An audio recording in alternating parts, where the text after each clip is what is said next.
afternoon, everyone. Good afternoon. Thank you for coming and being part of this wonderful project that we've been working on for the past 6 weeks.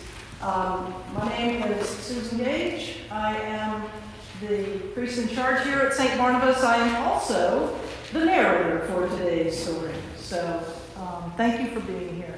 I want to thank also all of these folks who have been participating in what was a class that also is culminating in a performance. So, different idea about Bible study. Just a few quick things to know. We will have an intermission. Basically, we're going to do the journey around Galilee. Then we're going to take a break. And it'll be about 10 minutes, chance for you to get up, stretch your legs. If you need to use a restroom, they're right through this door. They are gender neutral. There's only one toilet in each. If you don't want to stand around and wait, you can go to the parish hall. There are also some bathrooms over there.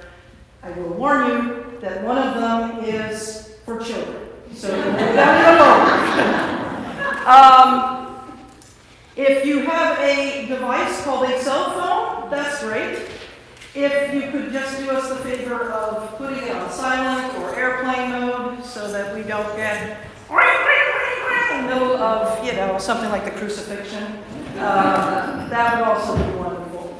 I do welcome you to take photos of this if you would like while we're performing. That's great. And if you do, please do us a favor. If you're going to put up on social media, at least tag it, say that this was at St. Barnabas Episcopal Church. The other thing I'm going to tell you is that at the end of this reading today, and it is a staged reading, what we will have is a chance for you for about 10-15 minutes at the end of Act 2. If you have any questions or any thoughts that you want to put to these folks or put to me, we're going to stick around up here for about 10 to 15 minutes. And then we'll carry the conversation over to our reception in the parish hall.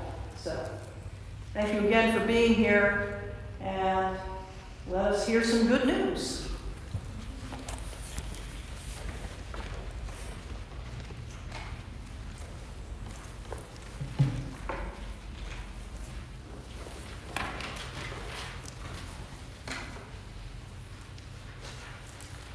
The beginning of the good news about Jesus Christ, God's Son, happened just as it was written about in the prophecy of Isaiah. Look, I am sending my messenger before you. He will prepare your way, a voice shouting in the wilderness. Prepare the way for the Lord, make his path straight. John the Baptist was in the wilderness calling for people to be baptized to show that they were changing their hearts and lives and wanted God to forgive their sins. Everyone in Judea and all the people of Jerusalem went out to the Jordan River and were being baptized by John as they confessed their sins. John wore clothes made of camel's hair with a leather belt around his waist. He ate locusts and wild honey. He announced, "One stronger than I am is coming after me. I'm not even worthy to bend over and loosen the strap of his sandals. I baptize you with water, but he will baptize you with the Holy Spirit." About that time, Jesus came from Nazareth of Galilee, and John baptized him in the Jordan River. While he was coming up out of the water, Jesus saw heaven splitting open, and the Spirit, like a dove, coming down on him. And there was a voice from heaven. "You are my Son, whom I dearly love. In you I find happiness." At once, the Spirit forced Jesus out into the wilderness. He was in the wilderness for 40 days, tempted by Satan. He was among the wild animals, and the angels took care of him. After John was arrested, Jesus came into Galilee. Now is the time. Here comes God's kingdom. Change your hearts and lives and trust this good news. As Jesus passed along the Galilee Sea, he saw two brothers, Simon and Andrew, throwing fishing nets into the sea, for they were fishermen. Come, follow me, and I'll show you how to fish for people. Right away, they left their nets and followed him. After going a little farther, he saw James and John, Zebedee's sons, in their boat repairing the fishing nets. At that very moment he called them. They followed him, leaving their father Zebedee in the boat with the hired workers. Jesus and his followers went into Capernaum. Immediately on the Sabbath, Jesus entered the synagogue and started teaching. The people were amazed by his teaching, for he was teaching them with authority, not like the legal experts. Suddenly, there was in the synagogue a person with an evil spirit. What have you to do with us, Jesus of Nazareth? Have you come to destroy us? I know who you are. You are the Holy One from God. Silence! Come out of him! The unclean spirit shook him and screamed, then it came out. Everyone was shaken and questioned among themselves. What's this? A new teaching with authority? He even commands unclean spirits, and they obey him. Right away, the news about him spread throughout the entire region of Galilee. After leaving the synagogue, Jesus, James, and John went home with Simon and Andrew. Simon's mother-in-law was in bed, sick with a fever, and they told Jesus about her at once. He went to her, took her by the hand, and raised her up. The fever left her, and she served them. That evening, at sunset, people brought to Jesus those who were sick or demon-possessed. The whole town gathered near the door. He healed many who were sick with all kinds of diseases, and he threw out many demons. But he didn't let the demons speak because they recognized him. Early in the morning, well before sunrise, Jesus rose and went to a deserted place where he could be alone in prayer.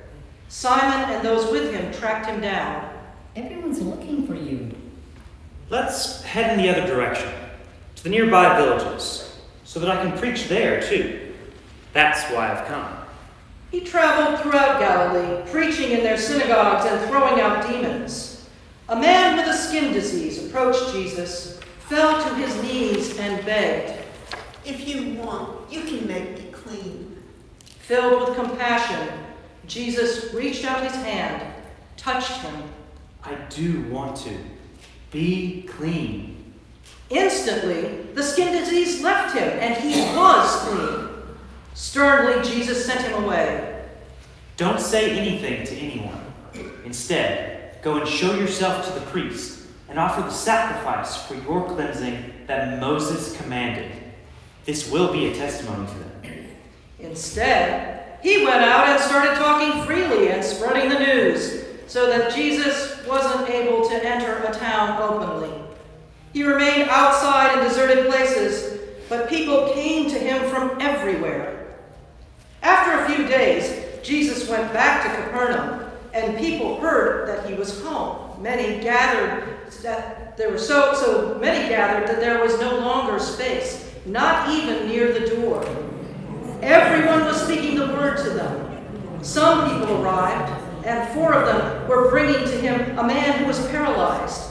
They couldn't carry him through the crowd, so they tore off part of the roof above where Jesus was. When they had made an opening, they lowered the mat on which the paralyzed man was lying. When Jesus saw their faith, he said to the paralytic, Child, your sins are forgiven. Some legal experts were sitting there muttering among themselves.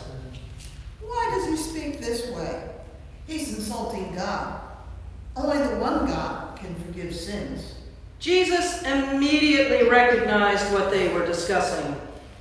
Why do you fill your mind with these questions? Which is easier, to say to a paralyzed person, your sins are forgiven, or to say, get up, take your bed, and walk?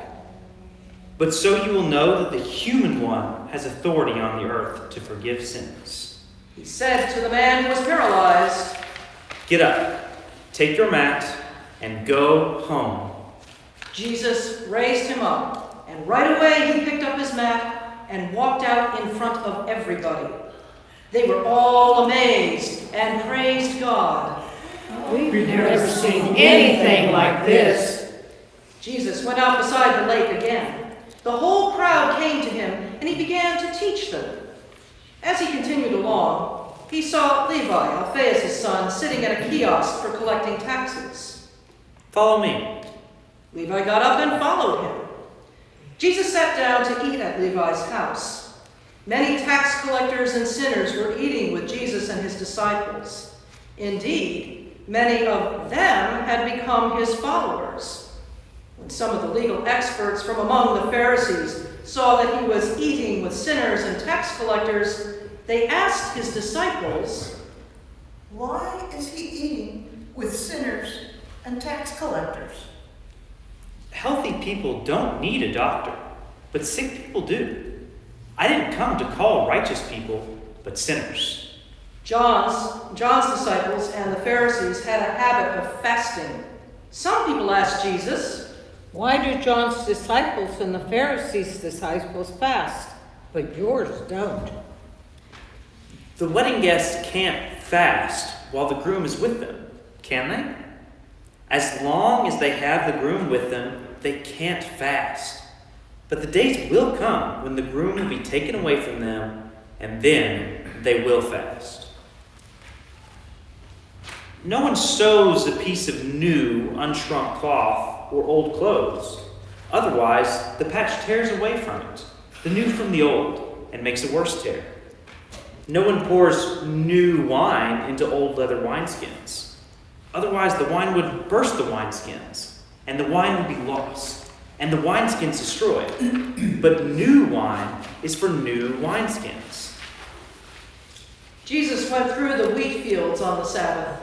As the disciples made their way, they were picking the heads of wheat. The Pharisees said to Jesus, Look, why are they breaking the Sabbath law? Haven't you ever read what David did when he was in need? When he and those with him were hungry? During the time when Abiathar was high priest?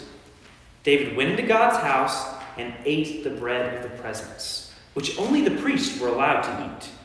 He also gave bread to those who were with him. The Sabbath was created for humans. Humans weren't created for the Sabbath. This is why the human one is Lord, even over the Sabbath. Jesus returned to the synagogue. A man with a withered hand was there. Wanting to bring charges against Jesus, they were watching Jesus closely to see if he would heal on the Sabbath. He said to the man with the withered hand, Step up where people can see you. Then he said to the Pharisees, Is it legal on the Sabbath to do good or to do evil, to save life or to kill? But they said nothing. Looking around at them with anger, deeply grieved at their unyielding hearts, he said to the man, Stretch out your hand. So he did, and his hand was made healthy. At that, the Pharisees got together with the supporters of Herod to plan how to destroy Jesus. Jesus left with his disciples and went to the lake. A large crowd followed him because they had heard what he was doing. They were from Galilee, Judea, Jerusalem, Idumea beyond the Jordan, and the area surrounding Tyre and Sidon. Jesus told his disciples to get a small boat ready for him so the crowd wouldn't crush him. He had healed so many people that everyone who was sick pushed forward so that they could touch him. Whenever the evil spirits saw him, they fell down at his feet and shouted, You are God's Son. but he strictly ordered them not to reveal who he was. Jesus went up on a mountain and called those he wanted, and they came to him. He appointed 12 and called them apostles. He appointed them to be with him, to be sent out to preach and to have authority to throw out demons. He appointed 12. Peter, a name he gave Simon, James, and John, Zebedee's sons, whom he nicknamed Boanerges, which means sons of thunder, and Andrew, Philip, Bartholomew, Matthew, Thomas, James, Alphaeus' son, Thaddeus, Simon the Cananean, and Judas Iscariot, who betrayed Jesus. Jesus entered a house. A A crowd gathered again, so it was impossible for him and his followers even to eat. When his family heard what was happening, they came to take control of him. They were saying, He's out of his mind. the legal experts came down from Jerusalem. Over and over they charged, He's possessed by Beelzebul. He throws out demons with the authority of the ruler of demons. When Jesus called them together, he spoke to them in a parable. How can Satan throw Satan out? A kingdom involved in civil war will collapse, and a house torn apart by divisions will collapse. If Satan rebels against himself and is divided, then he can't endure. He's done for. No one gets into the house of a strong person and steals anything without first tying up the strong person. Only then can the house be burglarized. I assure you that human beings will be forgiven for everything, for all sins and insults of every kind. But whoever insults the Holy Spirit will never be forgiven. That person is guilty of a sin with consequences that last forever. He said this because of the legal experts. He's possessed by an evil spirit. His mother and brothers arrived. They stood outside and sent word to him, calling for him. A crowd was seated around him, and those sent to him said, Look, your mother, brothers, and sisters are outside looking for you. Who is my mother? Who are my brothers? Looking around at those seated around him in a circle, he said, Look, here are my mother and my brothers. Whoever does God's will is my brother, sister, and mother. Jesus began to teach beside the lake again. Such a large crowd gathered that he climbed into a boat there on the lake. He sat in the boat while the whole crowd was nearby on the shore. He said many things to them in parables, teaching them. Listen to this. A farmer went out to scatter seed. As he was scattering seed, some fell on the path, and the birds came and ate it. Other seed fell on rocky ground, where the soil was shallow. They sprouted immediately because the soil wasn't deep. When the sun came up, it scorched the plants, and they dried up because they had no roots. Other seed fell among thorny plants. The thorny plants grew and choked the seeds, and they produced nothing. Other seed fell into good soil and bore fruit. Upon yielding and increasing, the seed produced, in one case, a yield of 30 to 1. In another case, a yield of 60 to 1. And in another case, a yield of 100 to 1. Whoever has ears to listen should pay attention. When they were alone, the people around Jesus, along with the 12, asked him about the parables. The secret of God's kingdom has been given to you, but to those who are outside, everything comes in parables. This is so that they can look and see, but have no insight, and they can hear, but not understand. Otherwise, they might turn their lives around and be forgiven. Don't you understand this parable? Then how will you understand all the parables? The farmer scatters the word. This is the meaning of the seed that fell on the path. When the word is scattered and people hear it, right away Satan comes and steals the word that was planted in them. Here's the meaning of the seed that fell on rocky ground. When people hear the word, they immediately receive it joyfully. Because they have no roots, they last for only a little while. When they experience distress or abuse because of the word, they immediately fall away. Others are like the seed scattered among thorny plants. These are the ones who have heard the word, but the worries of this life, the false appeal of wealth, and the desire for more things break in and choke the word, and it bears no fruit.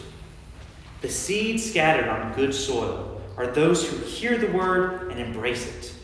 They bear fruit. In one case, a yield of 30 to 1. In another case, of 60 to 1. And in another case, 100 to 1. Does anyone bring in a lamp to put it under a basket or a bed? Shouldn't it be placed on a lampstand? Everything hidden will be revealed, and everything secret will come out into the open.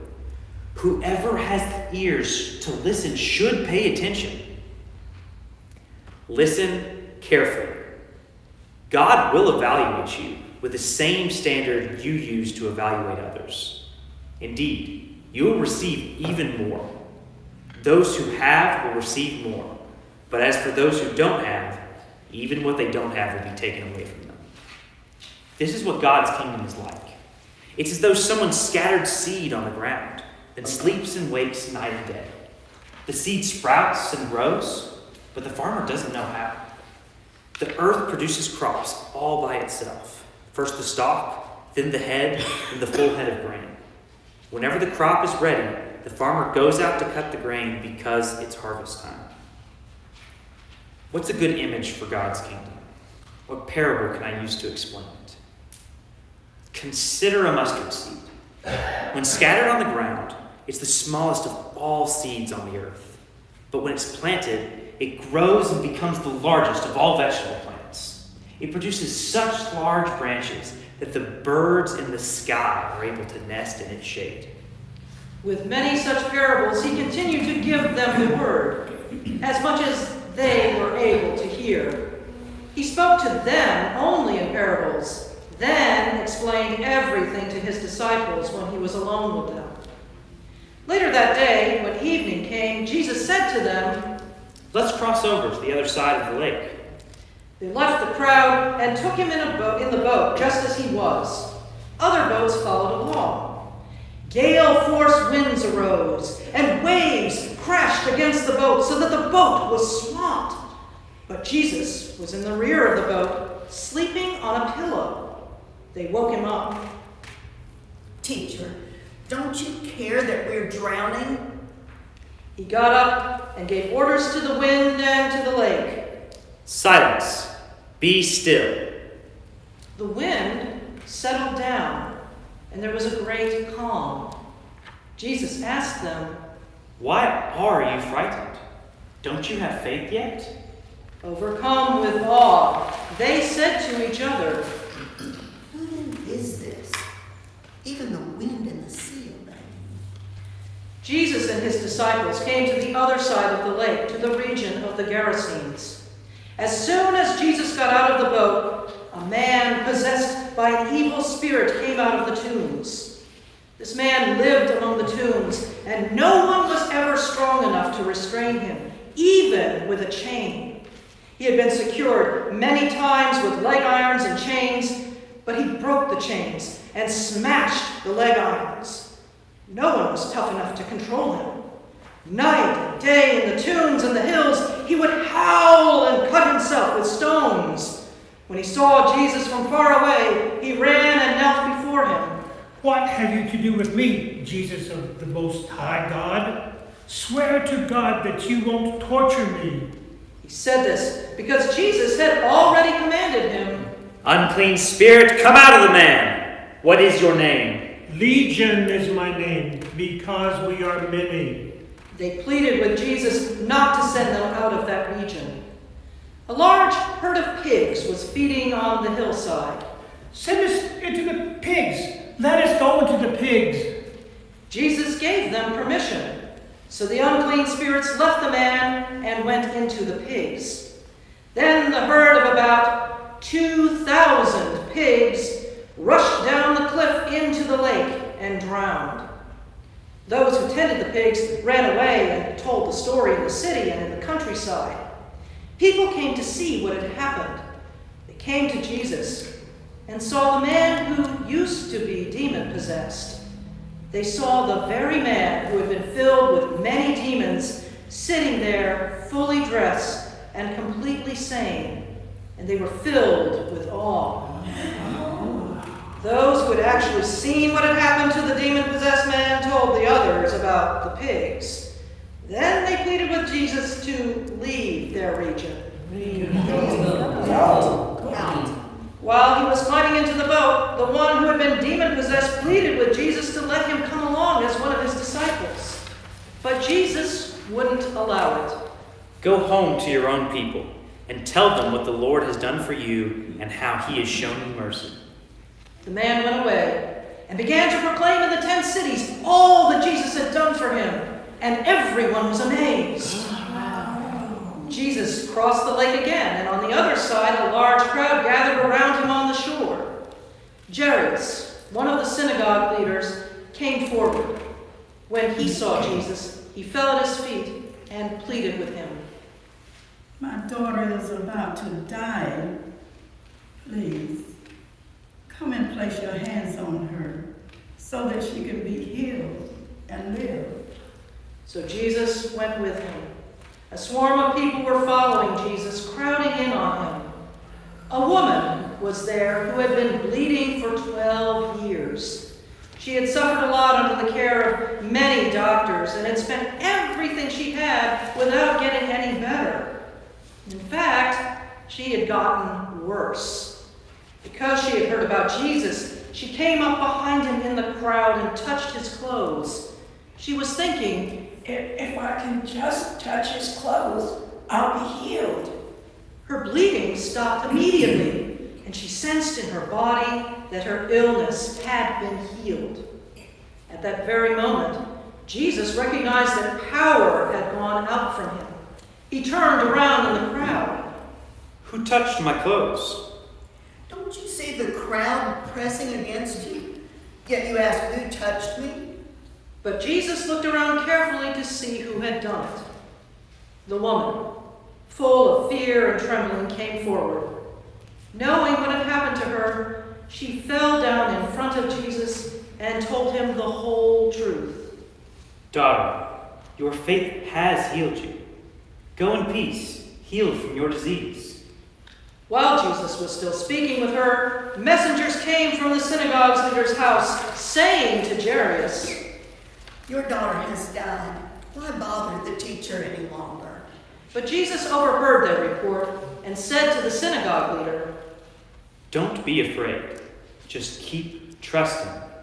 He didn't allow anyone to follow him except Peter, James, and John, James's brother. They came to the synagogue leader's house, and he saw a commotion, with people crying and wailing loudly. He went in. What's all this commotion and crying about? The child isn't dead. She's only sleeping. They laughed at him, but he threw them all out. Then, taking the child's parents and his disciples with him, he went to the room where the child was. Taking her hand, he said to her, Talitha koum, which means, young woman, get up. Suddenly, the young woman got up and began to walk around. She was 12 years old. They were shocked. He gave them strict orders that no one should know what had happened. Then he told them to give her something to eat. Jesus left that place and came to his hometown. His disciples followed him. On the Sabbath, he began to teach in the synagogue. Many who heard him were surprised. Where did this man get all this? What's this wisdom he's been given? What about the powerful acts accomplished through him? Isn't this a carpenter? Isn't he Mary's son and the brother of James, Joseph, Judas, and Simon? Aren't his sisters here with us? They were repulsed by him and fell into sin. Prophets are honored everywhere, except in their own hometowns, among their relatives, and in their own households. He was unable to do any miracles there, except he placed his hands on a few sick people and healed them. He was appalled by their disbelief. Then Jesus traveled through the surrounding villages teaching. He called the 12 and sent them out in pairs. He gave them authority over unclean spirits. He instructed them to take nothing for the journey except a walking stick. No bread, no bags, and no money in your belts. Wear sandals, but do not put on 2 shirts. Whatever house you enter, remain there until you leave that place. If a place doesn't welcome you or listen to you as you leave, shake the dust off your feet as a witness against them. So they went out and proclaimed that people should change their hearts and lives. They cast out many demons and they anointed many sick people with olive oil and healed them. Herod the king heard about these things because the name of Jesus had become well known. John the Baptist has been raised from the dead, and this is why miraculous powers are at work through him. He is Elijah. He is a prophet like one of the ancient prophets. But when Herod heard these rumors, he said, John, whom I beheaded, has been raised to life. He said this because Herod himself had arranged to have John arrested and put in prison because of Herodias, the wife of Herod's brother Philip. Herod had married her, but John told Herod, It is against the law for you to marry your brother's wife. So Herodias had it in for John. She wanted to kill him, but she couldn't. This was because Herod respected John. He regarded him as a righteous and holy person, so he protected him. John's words greatly confused Herod, yet he enjoyed listening to him. Finally, the time was right. It was on one of Herod's birthdays, when he had prepared a feast for his high-ranking officials and military officers and Galilee's leading residents. Herod's daughter Herodias came in and danced, thrilling Herod and his dinner guests. The king said to the young woman, Ask me whatever you wish, and I will give it to you. Whatever you ask, I will give to you, even as much as half my kingdom. She left the banquet hall and said to her mother, What should I ask for?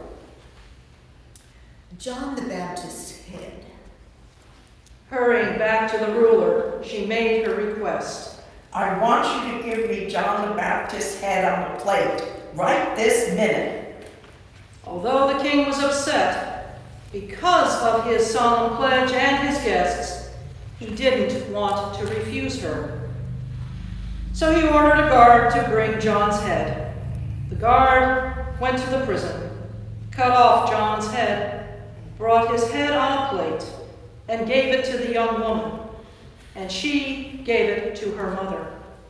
When John's disciples heard what had happened, they came and took his dead body and laid it in a tomb.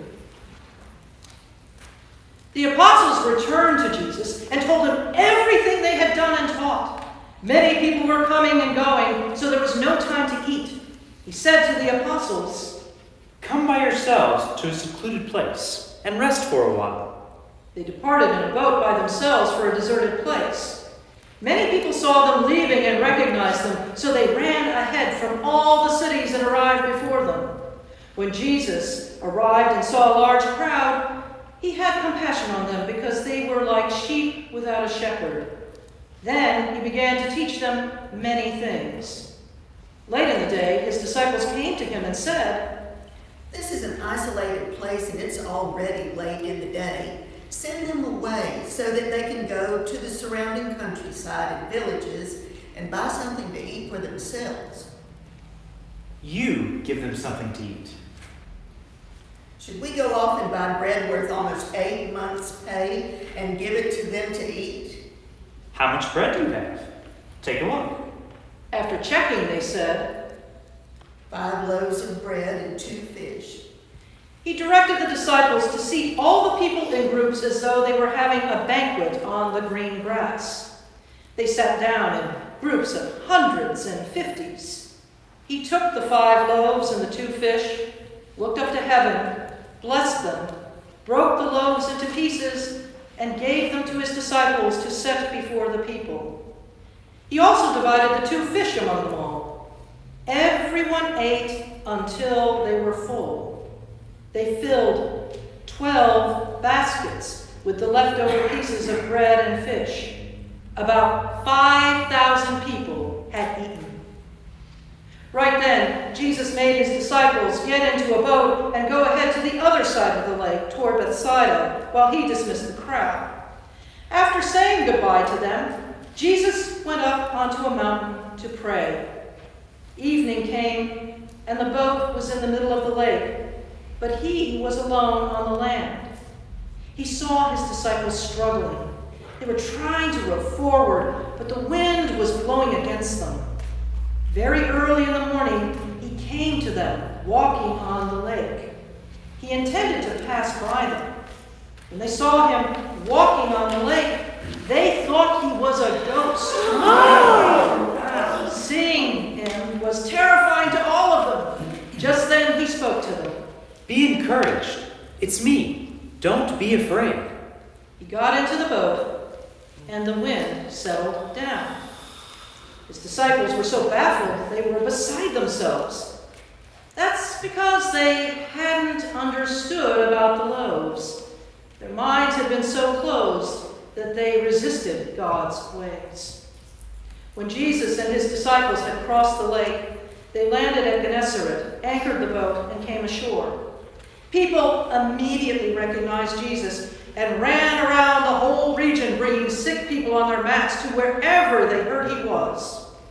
Wherever he went, villages, cities, or farming communities, they would place the sick in the marketplaces and beg him to allow them to touch even the hem of his clothing. Everyone who touched him was healed. The Pharisees and some legal experts from Jerusalem gathered around Jesus. They saw some of his disciples eating food with unclean hands. They were eating without first ritually purifying their hands through washing. The Pharisees and all the Jews don't eat without first washing their hands carefully. This is a way of observing the rules handed down by the elders. Upon returning from the marketplace, they don't eat without first immersing themselves. They observe many other rules that have been handed down, such as the washing of cups, jugs, pans, and sleeping mats. So the Pharisees and legal experts asked Jesus, Why are your disciples not living according to the rules handed down by the elders, but instead eat food with ritually unclean hands? Isaiah really knew what he was talking about when he prophesied about you hypocrites. He wrote, This people honors me with their lips, but their hearts are far from me. The worship of me is empty, since they teach instructions that are human words. You ignore God's commandment while holding on to rules created by humans and handed down to you. Clearly, you are experts at rejecting God's commandment in order to establish these rules. Moses said, Honor your father and your mother. The person who speaks against father or mother will certainly be put to death. But you say, if you tell your father or mother, everything I'm expected to contribute to you is korban, that is, a gift I'm giving to God, then you are no longer required to care for your father or mother. In this way, you do away with God's word in favor of the rules handed down to you, which you pass on to others. And you do a lot of other things just like that. Then Jesus called the crowd again and said, Listen to me, all of you, and understand. Nothing outside of a person can enter and contaminate a person in God's sight. Rather, the things that come out of a person contaminate the person. After leaving the crowd, he entered a house where his disciples asked him about that riddle. He said to them, Don't you understand either? Don't you know that nothing from the outside that enters a person has the power to contaminate? That's because it doesn't enter into the heart, but into the stomach, and it goes out into the sewer. By saying this, Jesus declared that no food could contaminate a person in God's sight. It's what comes out of a person that contaminates someone in God's sight. It's from the inside, from the human heart, that evil thoughts come. Sexual sins, thefts, murders, adultery, greed, evil actions, deceit, unrestrained immorality, envy, insults, arrogance, and foolishness. All these evil things come from the inside and contaminate a person in God's sight. Jesus left that place and went into the region of Tyre. He didn't want anyone to know that he had entered a house, but he couldn't hide. In fact, a woman whose young daughter was possessed by an unclean spirit heard about him right away. She came and fell at his feet. The woman was Greek, Syrophoenician by birth. She begged Jesus to throw the demon out of her daughter. The children have to be fed first. It isn't right to take the children's bread and toss it to the dogs. Lord, even the dogs under the table eat the children's crumbs. Good answer. Go on home. The demon has already left your daughter. When she returned to her house, she found the child lying on the bed and the demon gone. After leaving the region of Tyre, Jesus went through Sidon toward the Galilee Sea through the region of the 10 cities. Some people brought to him a man who was deaf and could hardly speak, and they begged him to place his hand on the man for healing. Jesus took him away from the crowd by himself and put his fingers in the man's ears. Then he spit and touched the man's tongue. Looking into heaven, Jesus sighed deeply and said, Epiphatha, which means, open up. At once, his ears opened, his twisted tongue was released, and he began to speak clearly. Jesus gave the people strict orders not to tell anyone. But the more he tried to silence them, the more eagerly they shared the news. People were overcome with wonder, saying, He does everything well. He even makes the deaf to hear and gives speech to those who can't speak. In those days, there was another large crowd with nothing to eat. Jesus called his disciples and told them, I feel sorry for the crowd, because they have been with me for 3 days and have nothing to eat. If I send them away hungry to their homes, they won't have enough strength to travel, for some have come a long distance. How can anyone get enough food in this wilderness to satisfy these people? How much bread do you have? 7 loaves. He told the crowd to sit on the ground. He took the 7 loaves, gave thanks, broke them apart, and gave them to his disciples to distribute. And they gave the bread to the crowd. They also had a few fish. He said a blessing over them, and then gave them to the disciples to hand out. They also ate until they were full. They collected 7 baskets full of leftovers. This was a crowd of about 4,000 people. Jesus sent them away, then got into the boat with his disciples and went over to the region of Dalmanutha. The Pharisees showed up and began to argue with Jesus. They tested him, asking, Show us a sign from heaven. Why does this generation look for a sign? I assure you that no sign will be given to it. Leaving them, he got back in the boat and crossed over to the other side of the lake.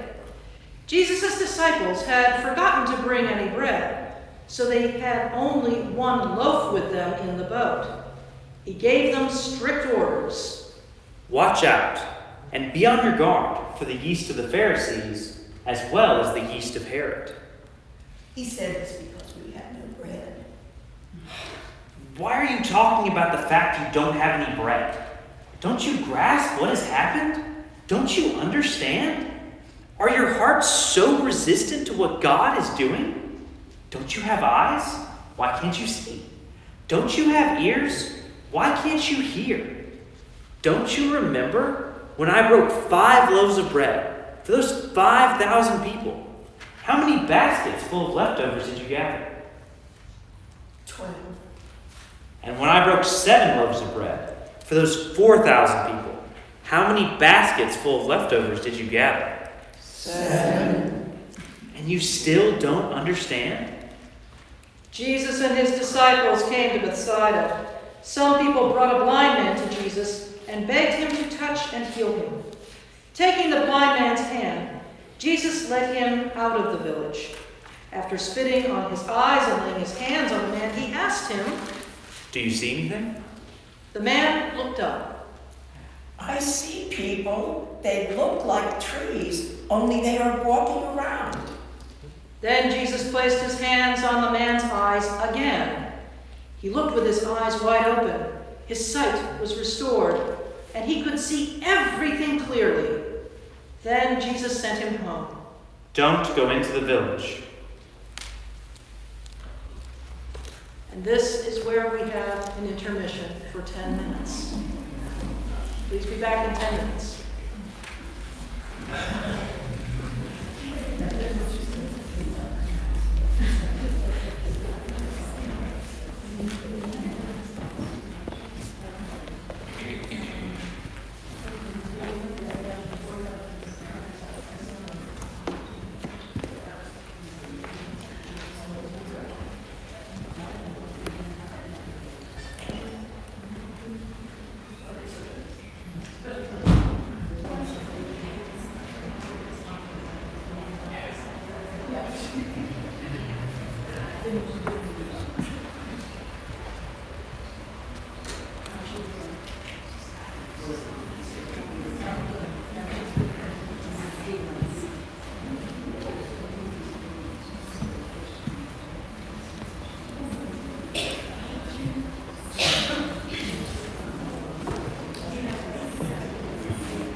Jesus and his disciples went into the villages near Caesarea Philippi. On the way, he asked his disciples, Who do people say that I am? Some say John the Baptist, others Elijah, and still others one of the prophets. And what about you? Who do you say that I am? You are the Christ. Jesus ordered them not to tell anyone about him. Then Jesus began to teach his disciples. The human one must suffer many things and be rejected by the elders, chief priests, and the legal experts, and be killed, and then, after 3 days, rise from the dead. He said this plainly. But Peter took hold of Jesus and, scolding him, began to correct him. Jesus turned and looked at his disciples, then sternly corrected Peter. Get behind me, Satan! You are not thinking God's thoughts, but human thoughts. All who want to come after me must say no to themselves, take up their cross, and follow me. All who want to save their lives will lose them, but all who lose their lives because of me and because of the good news will save them. Why would people gain the whole world but lose their lives? What will people give in exchange for their lives? Whoever is ashamed of me and my words in this unfaithful and sinful generation, the human one will be ashamed of that person when he comes in the Father's glory with the holy angels. I assure you that some standing here won't die before they see God's kingdom arrive in power. 6 days later, Jesus took Peter, James, and John and brought them to the top of a very high mountain where they were alone. He was transformed in front of them, and his clothes were amazingly bright, brighter than if they had been bleached white. Elijah and Moses appeared and were talking with Jesus. Peter reacted to all this. Rabbi, it's good that we're here. Let's make 3 shrines. One for you, one for Moses, and one for Elijah. He said this because he didn't know how to respond, for the 3 of them were terrified. Then a cloud overshadowed them, and a voice spoke from the cloud. This is my son, whom I dearly love. Listen to him. Suddenly, looking around, they no longer saw anyone with them except Jesus. As they were coming down the mountain, he ordered them not to tell anyone. Do not say what you have seen until after the human one has risen from the dead. So they kept it to themselves, wondering, What's this rising from the dead?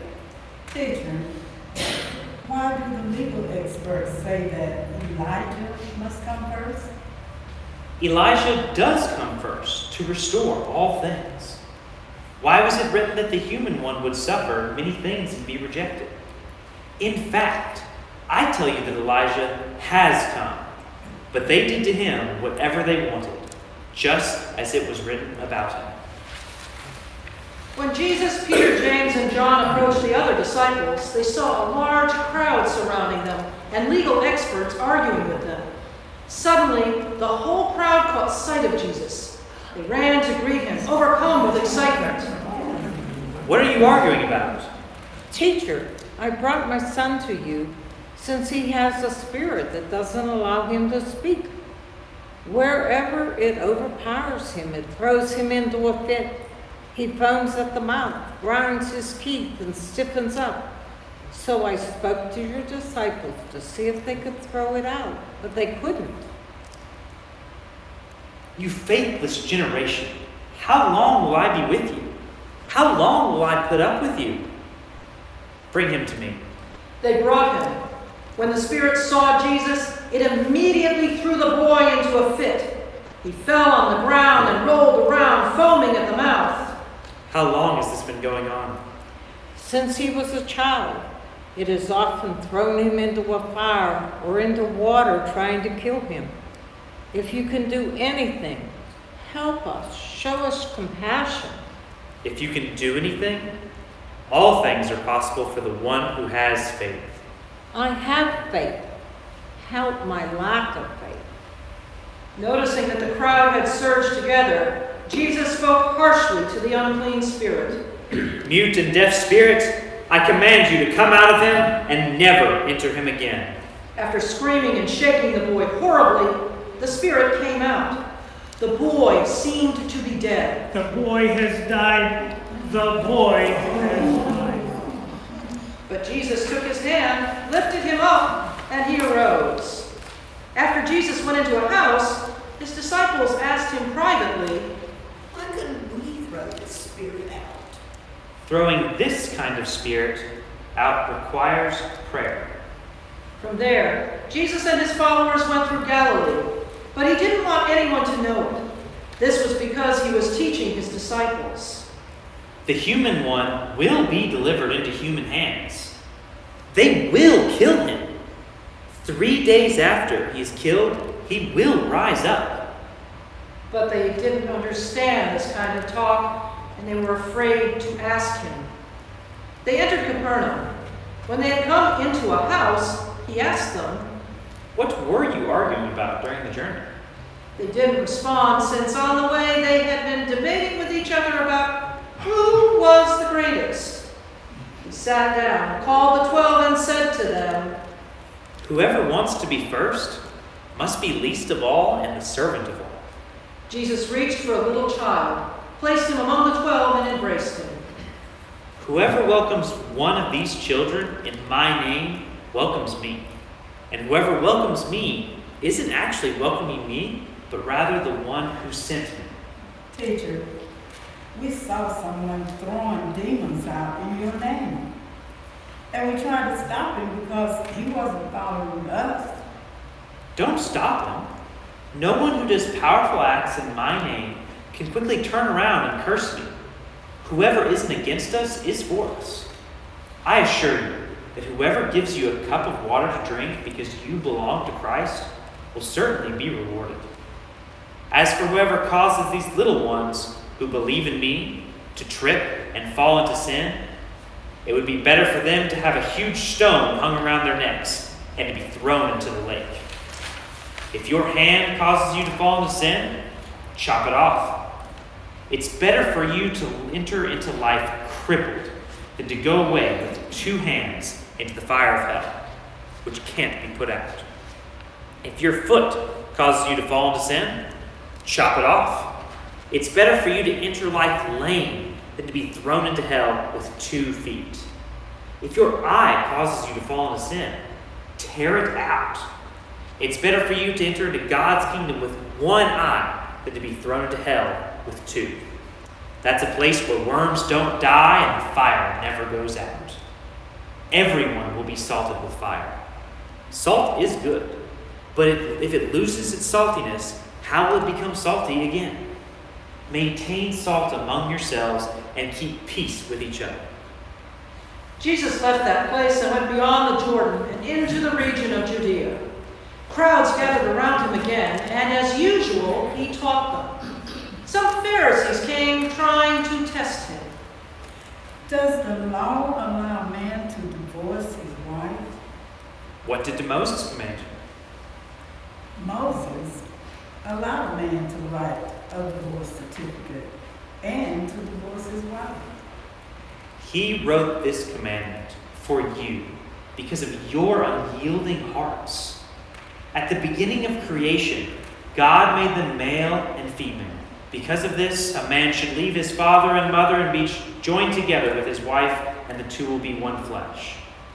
So they are no longer two, but one flesh. Therefore, humans must not pull apart what God has put together. Inside the house, the disciples asked him again about this.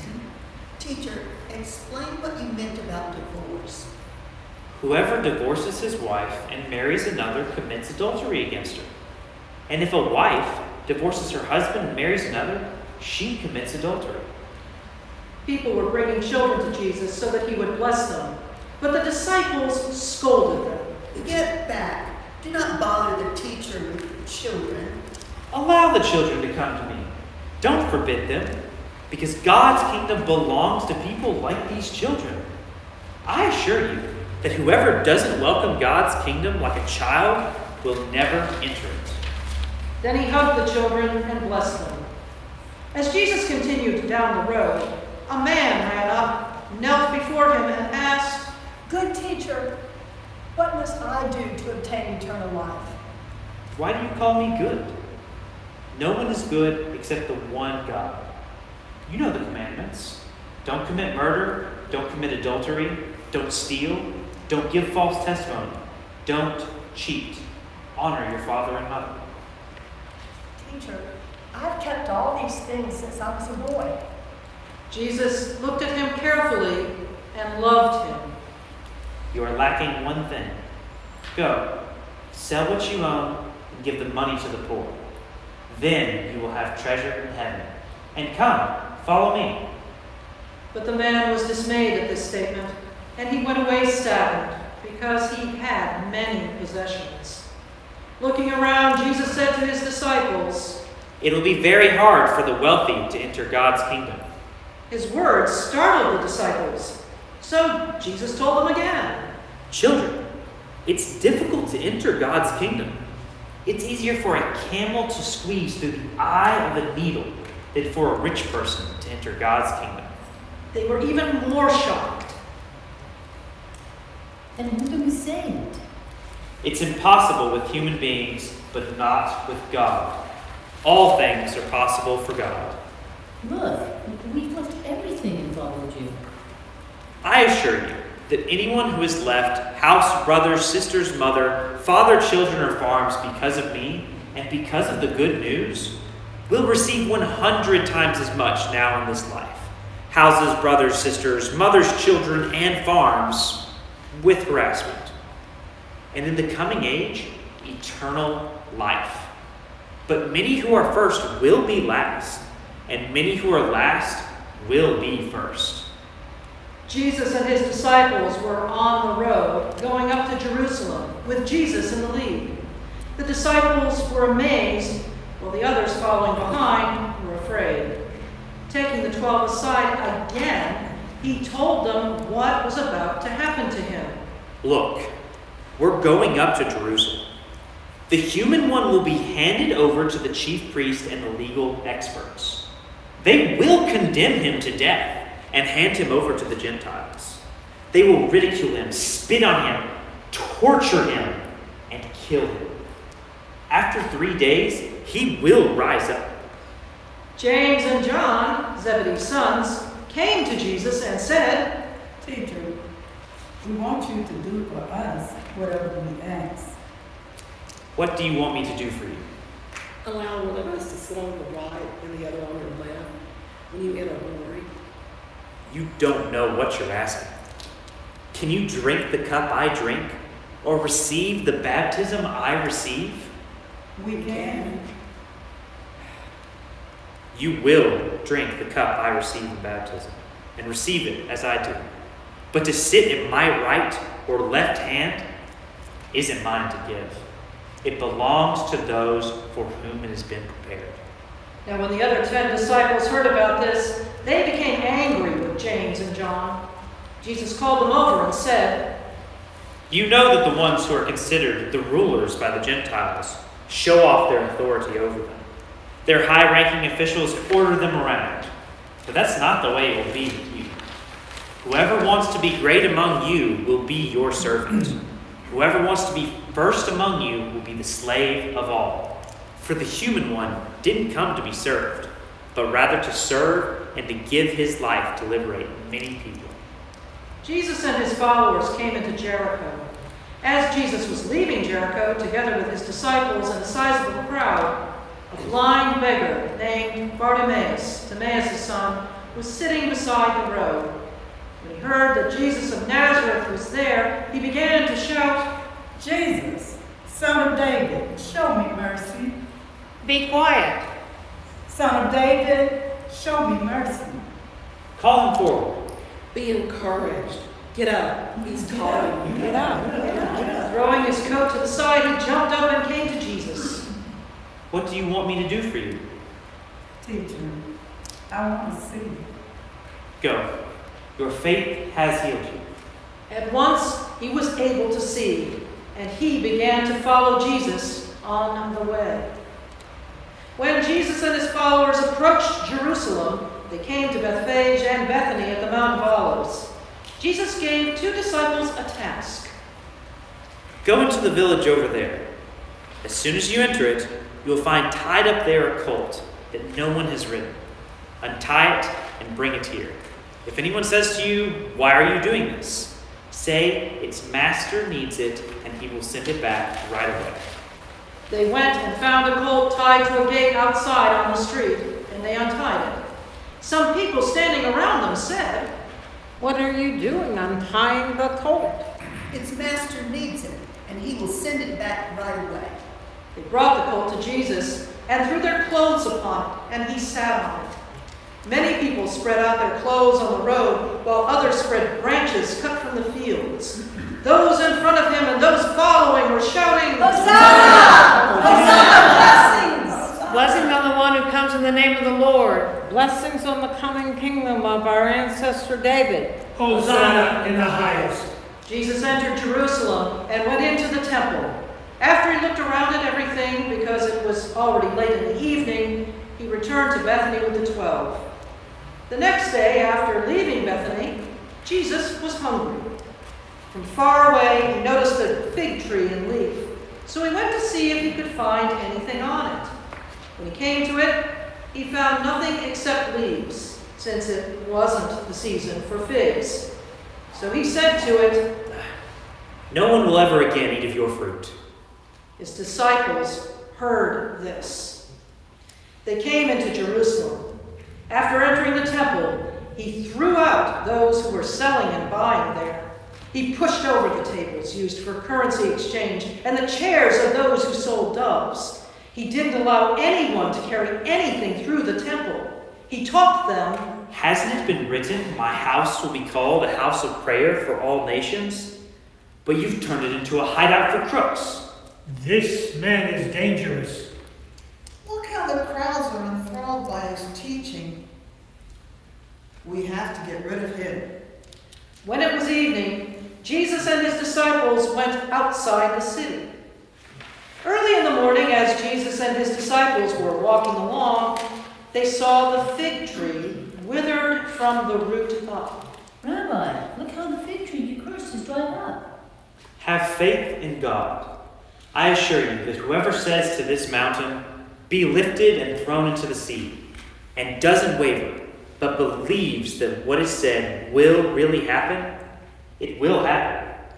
Therefore, I say to you, whatever you pray and ask for, believe that you will receive it, and it will be so for you.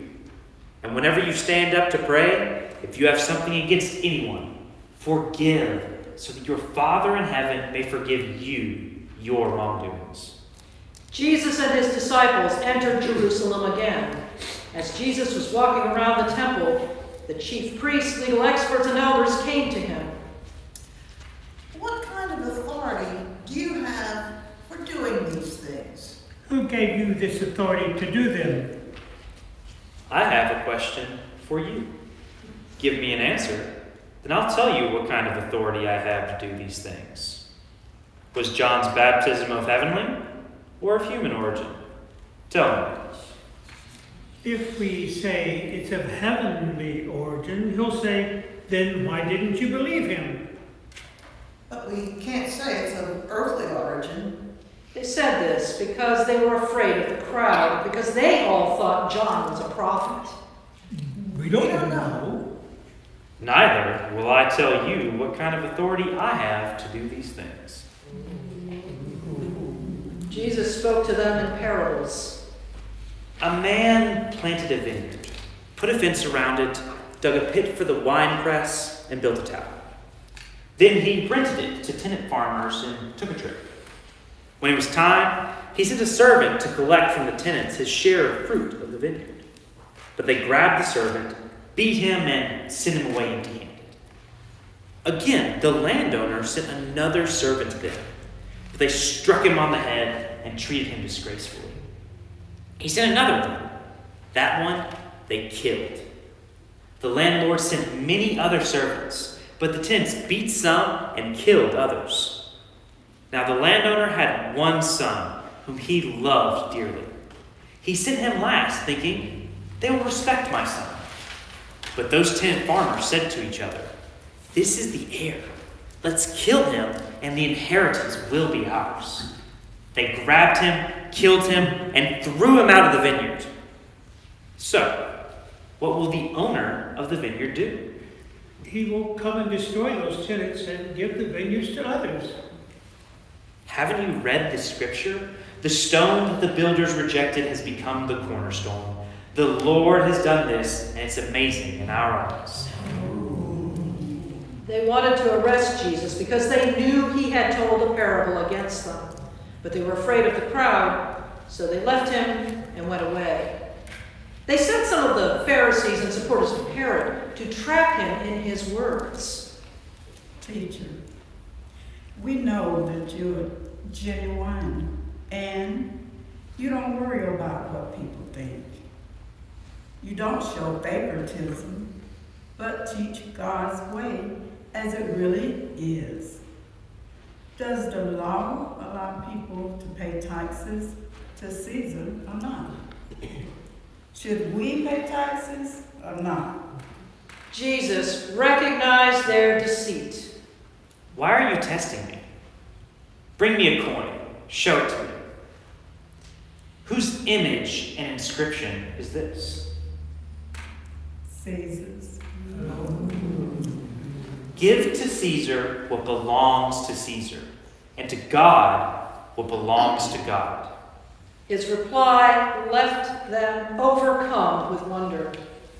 Sadducees, who deny that there is a resurrection, came to Jesus and asked, Teacher, Moses wrote for us that if a man's brother dies, leaving a widow but no children, the brother must marry the widow and raise up children for his brother.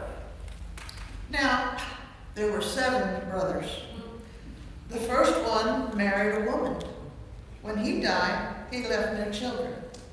The second married her and died without leaving any children. The third did the same. None of the 7 left any children. Finally, the woman died. At the resurrection, when they all rise up, whose wife will she be? All 7 were married to her. Isn't this the reason you are wrong? Because you don't know either the scripture or God's power? When people rise from the dead, they won't marry, nor will they be given in marriage. Instead, they will be like God's angels. As for the resurrection from the dead, haven't you read in the scroll from Moses, in the passage about the burning bush, how God said to Moses, I am the God of Abraham, the God of Isaac, and the God of Jacob. He isn't the God of the dead, but of the living. You are seriously mistaken. One of the legal experts heard their dispute and saw how well Jesus answered them. He came over and asked him, Which commandment is the most important of all? The most important one is, Israel, listen. Our God is the one Lord, and you must love the Lord God with all your heart, with all your being, with all your mind, and with all your strength. The second is this. You will love your neighbor as yourself. No other commandment is greater than these. Well said, teacher. You have truthfully said that God is one, and there is no other besides him. And to love God with all of the heart, a full understanding, and all of one's strength, and to love one's neighbor as oneself, is much more important than all kinds of entirely burnt offerings and sacrifices. Jesus saw that he had answered with wisdom. You aren't far from God's kingdom. After that, no one dared to ask him any more questions. While Jesus was teaching in the temple, he said, Why do the legal experts say that the Christ is David's son? David himself, inspired by the Holy Spirit, said, The Lord said to my Lord, Sit at my right side until I turn your enemies into your footstool. David himself calls him Lord. So how can he be David's son? The large crowd listened to him with delight as he was teaching. He said, Watch out for the legal experts. They like to walk around in long robes. They want to be greeted with honor in the markets. They long for places of honor in the synagogues and at banquets.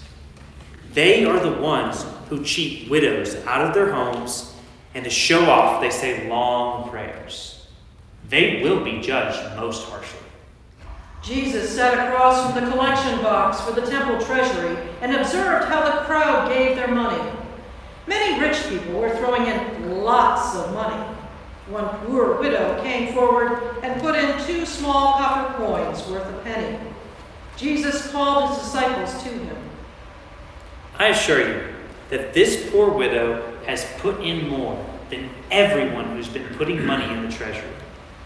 All of them are giving out their spare change, but she, from her hopeless poverty, has given everything she had, even what she needed to live on.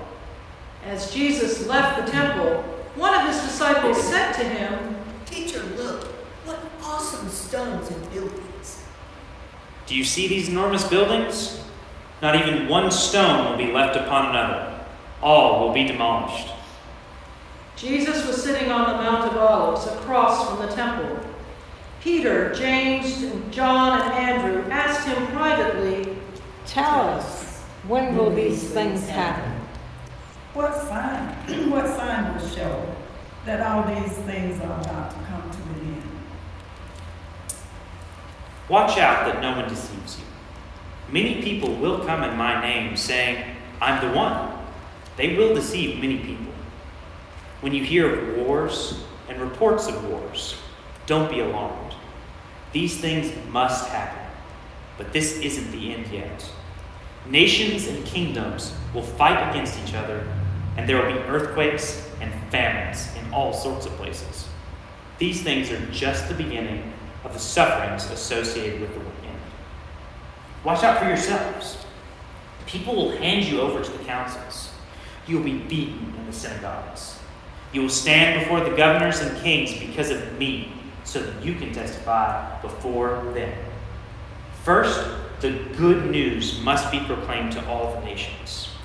When they haul you in and hand you over, you don't worry ahead of time about what to answer or say. Instead, say whatever is given to you at that moment. For you aren't doing the speaking, but the Holy Spirit is. Brothers and sisters will hand each other over to death. A father will turn his children. Children will rise up against their parents and have them executed. Everyone will hate you because of mine, but whoever stands firm until the end will be saved. When you see the disgusting and destructive things standing where it shouldn't be, then those in Judea must escape to the mountains. Those on the roof shouldn't come down or enter their houses to grab anything. Those in the field shouldn't come back to grab their clothes. How terrible it will be at that time for women who are pregnant and women who are nursing their children. Pray that it doesn't happen in winter. In those days, there will be great suffering, such as the world has never before seen and will never see again. If the Lord hadn't shortened that time, no one would be rescued. But for the sake of the chosen ones, the ones whom God chose, he has cut short the time. Then, if someone says to you, "Look, here's the Christ," or "There he is," don't believe it. False Christs and false prophets will appear, and they will offer signs and wonders in order to deceive, if possible, those whom God has chosen. But you, watch out. I've told you everything ahead of time. In those days, after the suffering of that time, the sun will become dark, and the moon won't give its light. The stars will fall from the sky, and the planets and other heavenly bodies will be shaken.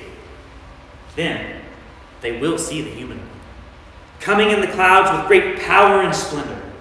Then he will send the angels and gather together his chosen people from the four corners of the earth, from the end of the earth to the end of heaven. Learn this parable from the fig tree. After its branch becomes tender and it sprouts new leaves, you know that the summer is near. In the same way, when you see these things happening, you know that he's near, at the door. I assure you that this generation won't pass away until all these things happen. Heaven and earth will pass away, but my words will certainly not pass away. But nobody knows when that day or hour will come. Not the angels in heaven and not the Son. Only the Father knows. Watch out. Stay alert. You don't know when the time is coming. It is as if someone took a trip, left the household behind, and put the servants in charge, giving each one a job to do, and told the doorkeeper to stay alert. Therefore, stay alert. You don't know when the head of the household will come, whether in the evening or at midnight, or when the rooster crows in the early morning or at daybreak. Don't let him show up when you weren't expecting and find you sleeping. What I say to you, I say to all. Stay alert. It was 2 days before Passover and the festival of unleavened bread. The chief priests and legal experts, through cunning tricks, were searching for a way to arrest Jesus and kill him. But they agreed that it shouldn't happen during the festival. Otherwise, there would be an uproar among the people. Jesus was at Bethany visiting the house of Simon, who had a skin disease. During dinner, a woman came in with a vase made of alabaster and containing very expensive perfume of pure nard. She broke open the vase and poured the perfume on his head. Some grew angry. Why waste the perfume? This perfume could have been sold for almost a year's pay and the money given to the poor. Leave her alone. Why do you make trouble for her? She's done a good thing for me. You always have the poor with you, and whenever you want, you can do something good for them. But you won't always have me. She has done what she could. She anointed my body ahead of time for burial. I tell you the truth, that wherever in the whole world the good news is announced, what she's done will also be told in memory of her. Judas Iscariot, one of the 12, went to the chief priests to give Jesus up to them. When they heard it, they were delighted and promised to give him money. So he started looking for an opportunity to turn him in. On the first day of the festival of unleavened bread, when the Passover lamb was sacrificed, the disciples said to Jesus, "Where do you want us to prepare for you to eat the Passover meal?" Go into the city. a man carrying a water jar will meet you. Follow him. Wherever he enters, say to the owner of the house, 'The teacher asked, where is my guest room where I can eat the Passover meal with my disciples?' He will show you a large room upstairs already furnished.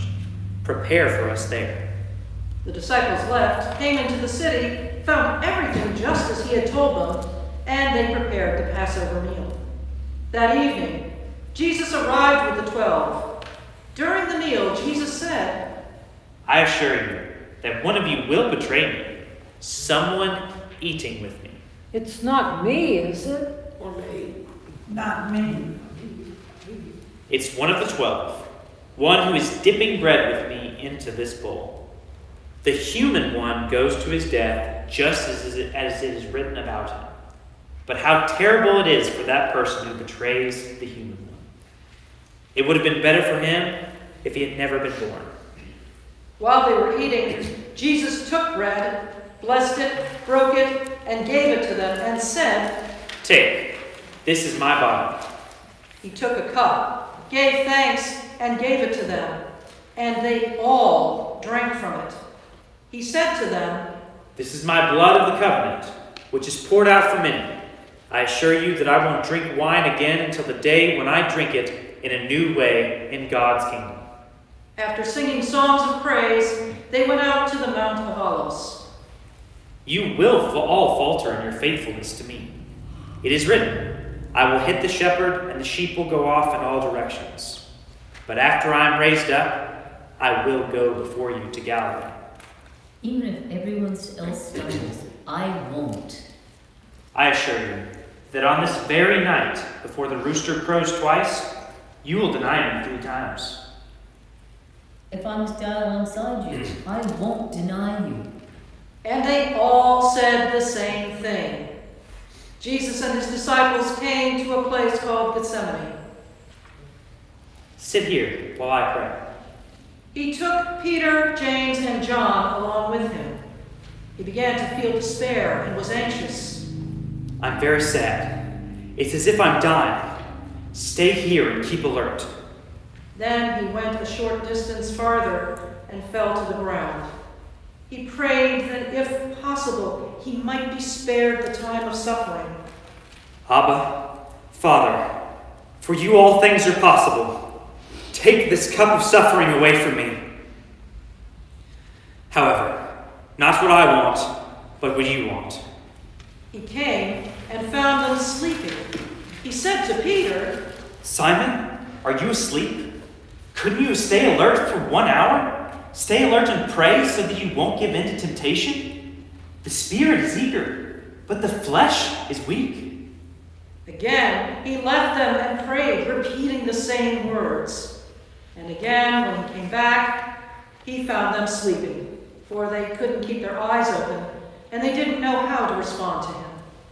He came a 3rd time and said to them, "Will you sleep and rest all night? That's enough. The time has come for the human one to be betrayed into the hands of sinners. Get up. Let's go. Look, here comes my betrayer." Suddenly, while Jesus was still speaking, Judas, one of the 12, came with a mob carrying swords and clubs. They had been sent by the chief priests, legal experts, and elders. His betrayer had given them a sign. "Arrest the man I kiss and take him away under guard." As soon as he got there, Judas said to Jesus, "Rabbi." Then he kissed him. Then they came and grabbed Jesus and arrested him. One of the bystanders drew a sword and struck the high priest's slave and cut off his ear.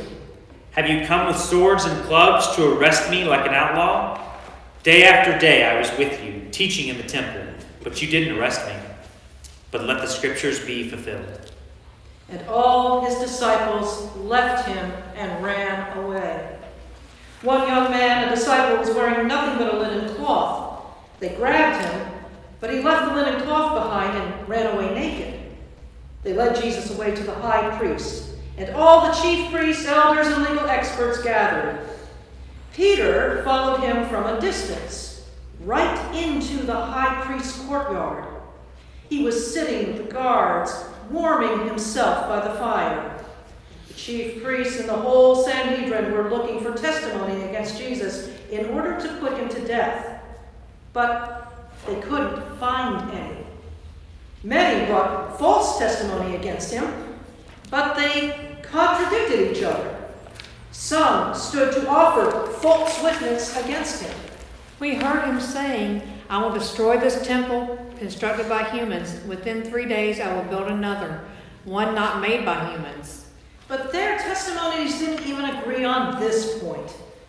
Then the high priest stood up in the middle of the gathering and examined Jesus.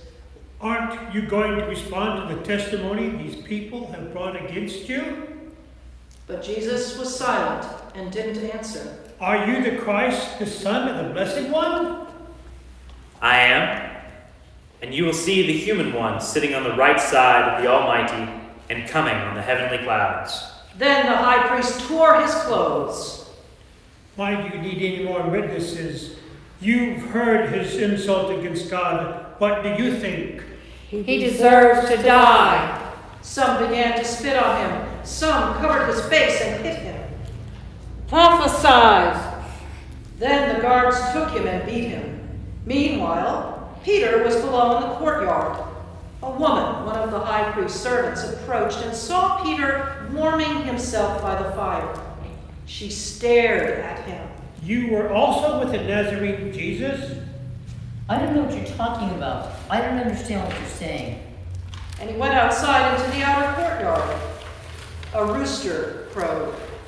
The female servant saw him and began a second time to say to those standing around, This man is one of them.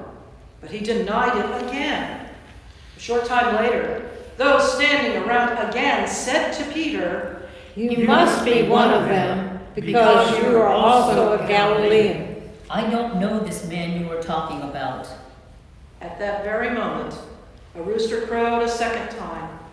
Peter remembered what Jesus told him. Before a rooster crows twice, you will deny me 3 times. And he broke down, sobbing. At daybreak, the chief priests, with the elders, legal experts, and the whole Sanhedrin, formed a plan. They bound Jesus, led him away, and turned him over to Pilate. Pilate questioned him. Are you the king of the Jews? That's what you say. Listen to that. He healed on the Sabbath. He caused a disruption in the temple. He says he's the blessed one. Aren't you going to answer? What about all these accusations? But Jesus gave no more answers, so that Pilate marveled. During the festival, Pilate released one prisoner to them, whomever they requested.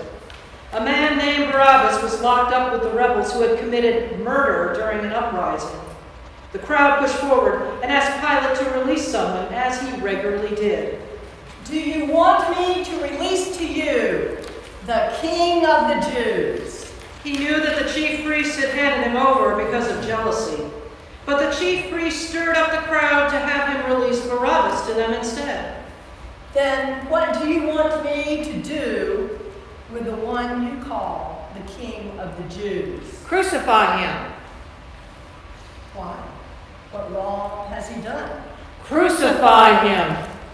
Pilate wanted to satisfy the crowd, so he released Barnabas to them. He had Jesus whipped, then handed him over to be crucified. The soldiers led Jesus away into the courtyard of the palace known as the governor's headquarters, and they called together the whole company of soldiers. They dressed him up in a purple robe and twisted together a crown of thorns and put it on him. They saluted him. Ha! King of the Jews! Again and again they struck his head with a stick. They spit on him and knelt before him to honor him. When they had finished mocking him, they stripped him of the purple robe and put on his own clothes back on him. Then they led him out to crucify him. Simon, a man from Cyrene, Alexander, and Rufus's father, was coming in from the countryside. They forced him to carry his cross. They brought Jesus to the place called Golgotha, which means skull place. They tried to give him wine mixed with myrrh, but he didn't take it. They crucified him. They divided up his clothes, drawing lots for them to determine who would take what. It was 9 a.m. when they crucified him. The notice of the formal charge against him was written, "The King of the Jews." They crucified 2 outlaws with him, one on his right and one on his left. People walking by insulted him, shaking their heads. Ha! So you were going to destroy the temple and rebuild it in 3 days, were you? Save yourself. Come down from that crowd. In the same way, the chief priests were making fun of him among themselves, together with the legal experts. He saved others, but he can't save himself. Let the Christ, the King of Israel, come down from the cross. Then we'll see and believe. Even those who had been crucified with Jesus insulted him. From noon until 3 in the afternoon, the whole earth was dark.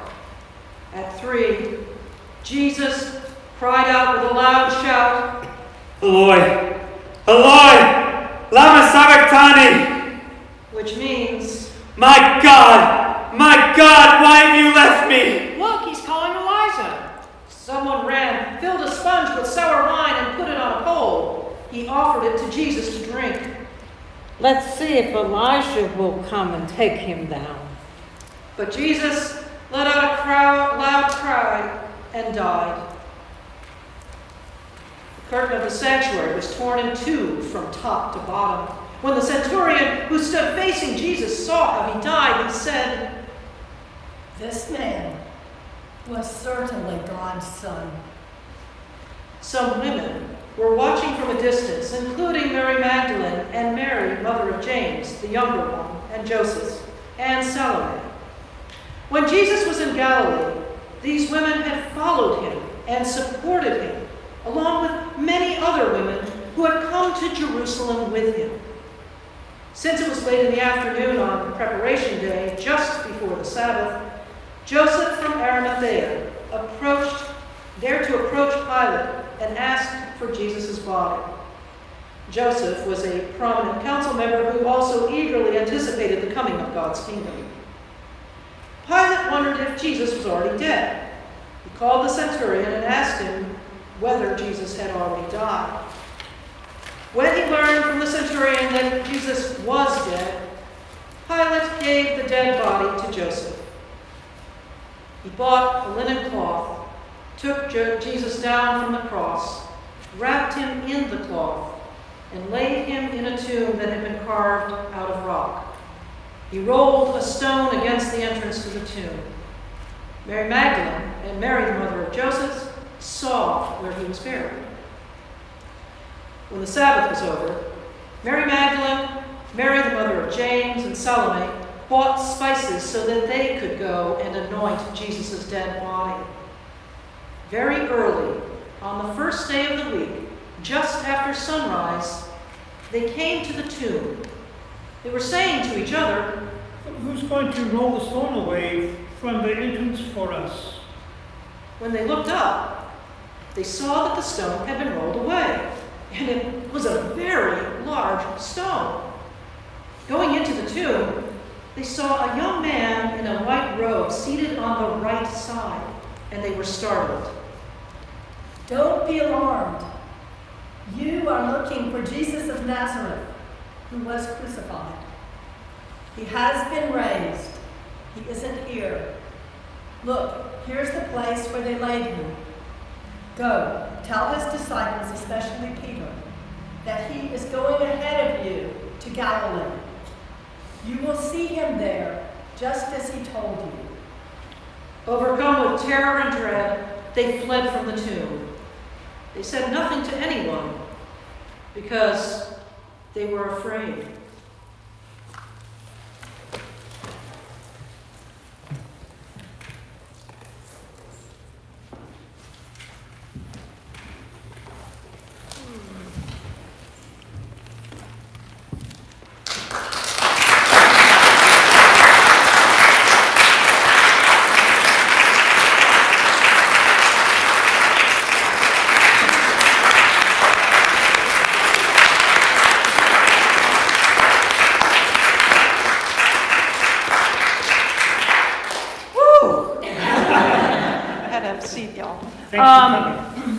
So we'll take a few minutes now. If you have any questions for the cast, for me, anything that you... Yes, in the back. What translation were you reading? The translation is from the Common English Bible, and we used that translation because we wanted something that had easier words for people to take in, just in case there were people that come from other traditions and so forth. In the Episcopal Church, we normally hear things read from what's called the New Revised Standard Version.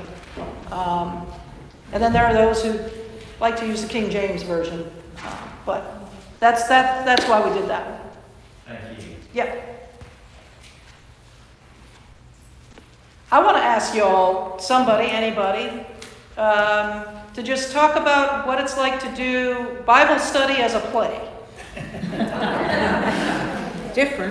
Different, okay. But very enjoyable, yes. Okay, very enjoyable. How enjoyable? What It was easy to understand and learn the context from what we've heard in Scripture.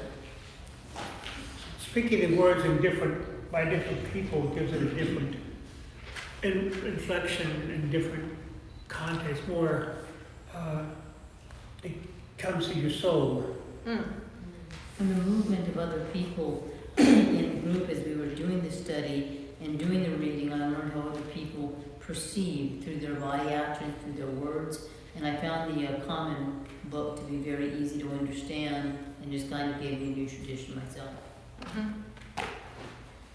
Well, it brings the words off the page and makes them, for me, anyone, more enjoyable. And I learn more that way with the acting out and everybody reading. A better understanding. She asked us over and over again, how would he say that? She also made us do some interesting exercises before we did this. So I think that to make us relax and easier, and I think that probably came out in the portrayal that we did. So there's something to be said for the different voices and also the different interpretations that people brought to it. Yeah. What did you pick up from people's interpretations? What types of things? What was new to you from that? The disciples weren't very bright. Certainly in Mark's version where they are. I think one of the most interesting things has been Houston's interpretation, because the way he's portrayed Jesus has been very personable and easy to reach. Yeah. And kind of breaking that down, obviously he had the most parts, but also the different voices of him throughout it. Because I mean, he's either the biggest four sections that I split into were the big speeches when he was either speaking to his disciples, speaking to a larger group, and then also speaking. There were a couple of times we really pushed it. It was like, at what point is Mark himself the speaker? And kind of also separating those different voices within the text itself. I think listening to all this, and it kind of brings home, well, maybe I really don't understand all these parables that, that Jesus has said. And I mean, witness this and say, I'm saying the parables to all you people, but only you guys are going to really understand what I'm saying. And it kind of hit home. I said, yeah, well, I guess there's a lot more I need to learn. I think, too, one of the things for me is that reading other versions is the disciples seem almost just kind of there. And I found that doing this, that really understanding that not just were they not more bright, but they also were human and also reachable. And with Peter especially, he was fallible. And it kind of brought the people of God that surrounded him and were special to Christ, and kind of brought them closer and said, hey, they too are human, people who had feelings and who followed Christ. Not so bright, but also very, very human. I thought it was interesting too, because my one comes in, somebody's going to say something that there's all women up here sitting on the edge. And the more I thought about it, it's like the gospel was originally an oral tradition. And who better to tell the story than women who followed Jesus and were there. They started churches. They were there at the beginning. So what better way than A cast. Yeah. And they were the major funders of a lot of it. Yes. Yeah, just to be clear, at one time we did have men in the cast, but for various reasons, we actually started out with like 16 people in this cast, and life happens. You know, that's the rule of life, is that life happens. So there were people that had to step back, but I am grateful to the 11 that were able to make it to the end, even with things that were going on in your lives. You made it. And Jesus suffered. He's been Yes, he's been here, real suffering Jesus. The cast is real. I'd like to take a moment to say thank you to my fellow cast members, because you brought the Bible to life for me, so it's been really good. Yeah. Yeah. Any other questions from out here? I want to invite you all to now join us over there, and we can talk some more. We have food and drink. There is both some alcohol and some non-alcohol, so be careful whichever one you want. But please do join us, and thank you again. Thank you so much for coming and being part of this project with us tonight.